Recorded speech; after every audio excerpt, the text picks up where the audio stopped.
Ladies and gentlemen, I got something beautiful for you today. I made slides for you guys, okay? I made a freaking PowerPoint presentation. I am jacked up and excited to talk about Pokemon freaking Draft League today, baby. I, SeanBonJoviii, am competing in the pitch black division of the Lunar Draft League. And if you know me, you know I am head, co-lead of the Deep State Murph secret organization no one knows about, and we are expanding into our third draft league, of which, of course, I am going to dominate. But my week 1 replay might not have reflected that, but that's for another video and another live stream. Let's go. So today, what we are going to talk about is what Pokemon did I pick? Who did I get round 1? How do I plan to use my team? How does it match up against other teams? And we're going to start with slide numero freaking uno, my first round pick, the King Gambit, who I believe costed me 19 points. Some of you will say that this was a waste of my money because a lot of King Gambit's high value comes from being able to Terra him, and I actually did not elect him as my Terra captain. I chose 2 other Terra captains. So let's talk about why I felt King Gambit was still worth the points.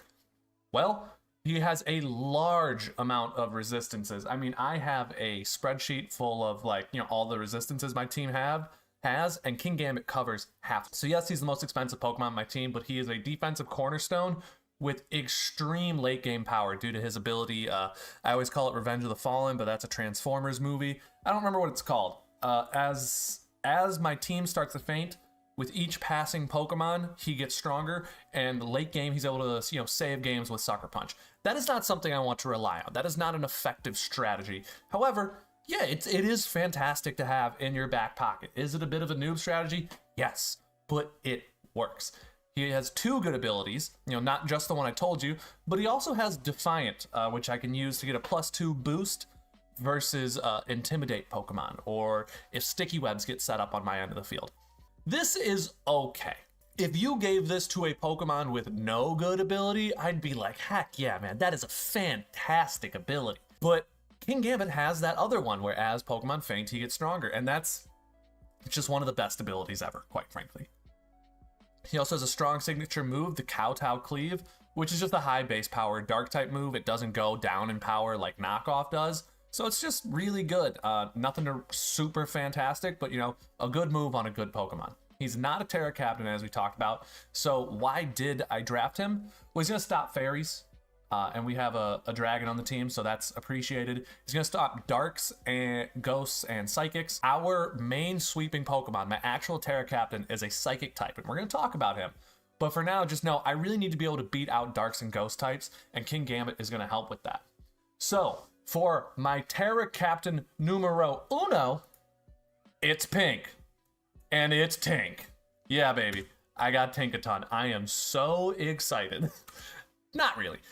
Basically, I had some leftover points, and I felt like this was the most benefit I could get out of a Terra captain outside of the main one I elected. So why is Tinkaton so good? Well, I know he's a second steel type, but as you see my team start to fill in, you're going to realize that's not a huge problem, and there was going to be some overlap in typing eventually, because I just have pretty much every typing in the game on my team, barring, I think, 1. If you want to put in the comments if you figure out which one that is. I think I'm missing 1. Anyway, he's the greatest type combo in the game, or she. Fairy Steel. It's a Terra captain. It has a high base power move, the Gigaton Hammer, which works a lot like Ursaluna Blood Moon's signature move. By that I mean it's 120 base power steel move, but you can't select to use it twice in a row. Now, something I want to do is, I have this goal for this season, and it's called the Gigabonk Hammer. Basically, at some point this season, I am going to Terra Steel the Tinkaton with a choice band and click that Gigaton Hammer. And we're going to call that the Gigabonk. I want to Gigabonk someone at some point this season. In previous leagues, I think I could have gotten away with it, but this is the highest skill draft league I have ever competed in my entire life. And so pulling off a Gigabonk is going to be more difficult than normal, but I still fully intend to Gigabonk someone. A few other useful features include Mold Breaker as the ability. Mold Breaker is fantastic for hitting through abilities, particularly things like I could Surf a Water Absorber, or I could Earthquake a Levitator. But Tinkaton doesn't really want to click those moves. What Mold Breaker does for Tinkaton is allow it to hit through magic bounce Pokemon. So Tinkaton's Stealth Rocks can be set up on Espeon. I can Thunder Wave an Espeon. I can Encore an Espeon. Pokemon that would bounce back these utility moves are actually going to be affected by them. It also gets Knockoff, which is just a very spammable move and very nice to have. Next, we have Ogerpon C, and maybe the worst quality photo in this entire slideshow. Please forgive me. These new DLC Pokemon, there's just not as many available images for them, and I am not the best at this. So, why did I draft this? It's fast, and it's got immediate power on the team. Ogerpon comes with 120 base attack stat, and Ivy Cudgel, I believe, is 100 base power and will change with its typing. So for this, it's going to be a rock type. It also comes with Power Whip, which is 120 base power grass move. It's got 350 as its top speed, Jolly. So that's great. That speed is going to be able to get boosted by Stab Trailblaze. Trailblaze is not a great move as it's pretty low base power. But it is going to be Stab, and it is going to give a speed boost to an already pretty fast Pokemon. So that's going to really let me outspeed a lot of the speed demons in this tier, or maybe even like some booster energy Pokemon. And 120 attack with those high base power moves is really great, and being able to Swords Dance to boost that really sends Ogerpon Cornerstone to the next level, as just being able to shatter walls. It also has some of the best coverage of this generation. A lot of newer Gen 9, Gen 8 Pokemon, they tried to not make them as overpowered. They give them these crazy min-max stats, but then they don't really give them a lot of good moves. Take a look at Regieleki or Dracovish. They don't have good coverage. The Ogerpons, they did not do that for. They get Knockoff, they get Play Rough, they get Zen Headbutt, and they get a ton of utility moves. Look at this. It can set up spikes, it can taunt, and it can even Encore. So if you want to try and take advantage of Ogerpon, maybe with the resist and do some setup, that's not going to fly. I can Encore you and then Swords Dance or Trailblaze and set up on you. You have to be very careful around this Pokemon, and it has a ton of immediate power. So really a great draft, and I spent a ton of points on that. I think it's well worth it. Moltres is a returning general, a team captain, if you will, of the Chicago Charmanders. That's me. I'm the Chicago Charmanders. Moltres has won a championship with me before. Not my most recent championship. I believe that was my season 2, my second season of Draft League I won. And it's just a defensive phenom, able to take on, things like Meowscarada, any strong grass types, any strong fighting types, steel types. It does really great against things like Excadrill. It's able to spam moves like Will-O-Wisp and its Flame Body to spread burn around the enemy team. It did lose Defog, which is a huge hit to its defensive utility, but I think its stats and its resistances and its ability to spread burn is going to more than make up for that. I didn't need to be able to defog, but it was really nice. It's also gives me a pivot option along with Ogerpon. So now I got 2 U-turners going, so it's really going to help me position myself on the field. As I said, I'm playing in a much higher level draft league than I'm used to, and being able to prepare to kind of move around the field using pivot moves is going to be very useful, because I'm just not sure what I'm going to have to expect from higher level players. It's got middling speed and high special attack, so it can do some damage and pick up some KOs, but it's not what we're expecting from that. Quaquaval. I already played by week 1, and during my testing, I was fully expecting this thing to sweep with Aqua Step, which is its signature stab move that boosts its speed +1, and its ability Moxie, which boosts attack off KO. So I'm really excited to see how this thing goes. It's got Rapid Spin. I believe it's my only Rapid Spinner, so any time where I see hazards, I'm going to have to bring this that week. I might have a Defogger hidden in there somewhere. I forget. But off the top of my head, it's my only hazard removal. Between Rapid Spin and Aqua Step, it's going to be running pretty high speed, and Moxie is going to allow it to do some sweeps. Gets nice coverage moves like Knockoff.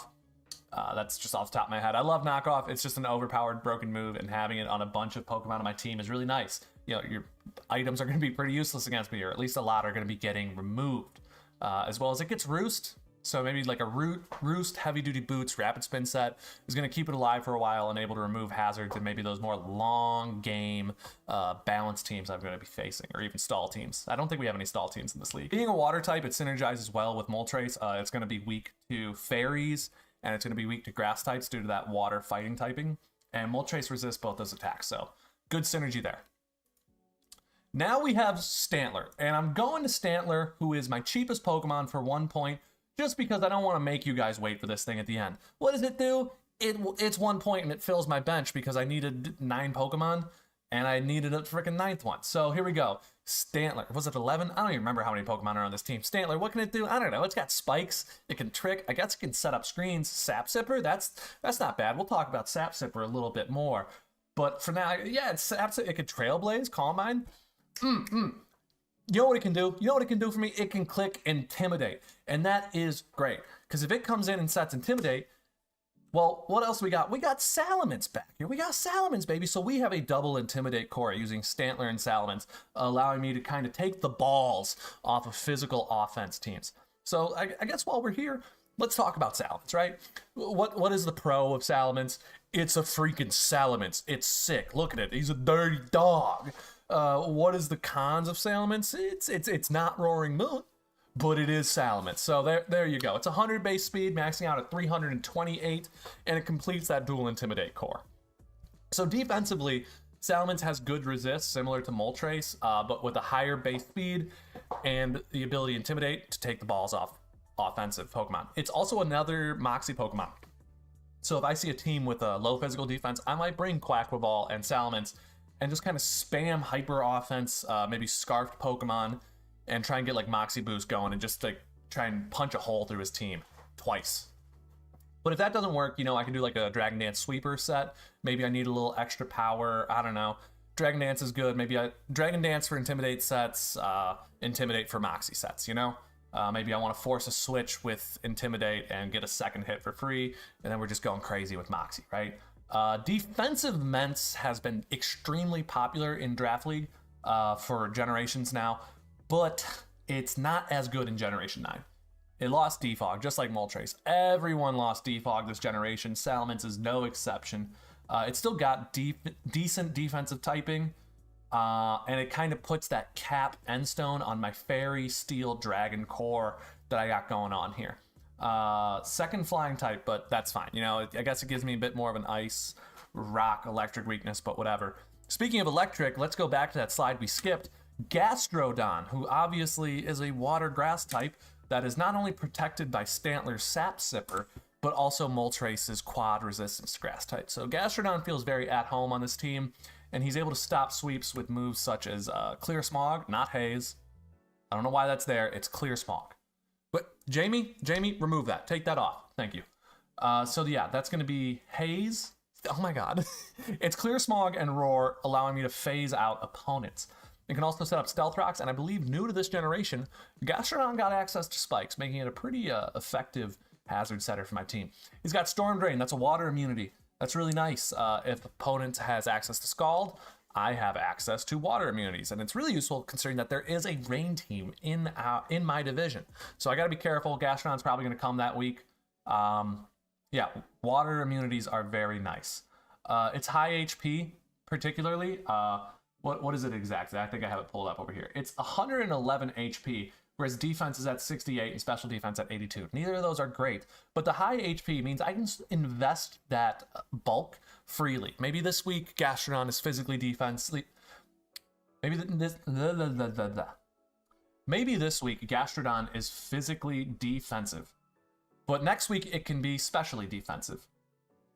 So that's where we're feeling at. It also has access to recovery, keeping it alive a little longer. Yes, Gastrodon does lean specially defensive. You know, it can really go either way. Next up, we got Toxtricity, baby. So why did I draft Toxtricity? I had a few options. You know, I was actually looking at splitting Toxtricity up. So Toxtricity was like 9 points. Instead, I could have gone for like a Weezing for 4 and a Rotom for 5 and kind of split that up. But I ended up deciding to just invest the points, all 9 points, into Toxtricity and getting good resistances. I like its resistances. I like its power. Punk Rock is at a 1.3 times boost to sound moves like Discharge, Boom Burst, and Snarl, as well as it can double its speed with Autotomize. It can even boost its attack using that for maybe things like Throat Punch. I think it gets Drain Punch, Throat Chop. So yeah, Punk Rock, 1.3 times boost. I am very tempted to use its ability Technician. It actually has a wide array of moves below 60 base power, and Technician will boost those 1.5 times. It's not as good as Boom Burst and One Drive and Snarl, but I'm still really tempted because those moves typically have cool effects and I want to use them. Like, that's too hot. You know what I'm saying? Like, I just want to cook with it.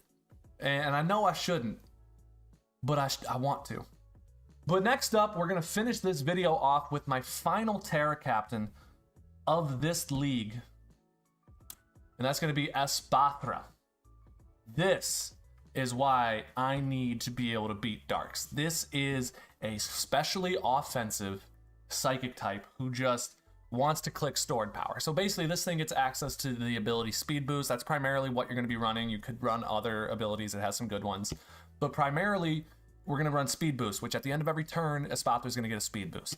And we combine that with the move Stored Power, which goes up in 20 base power for each boost we have. We can combine that with things like Calm Mind, or if my opponent is using terrain, I could use like a Grassy Seed.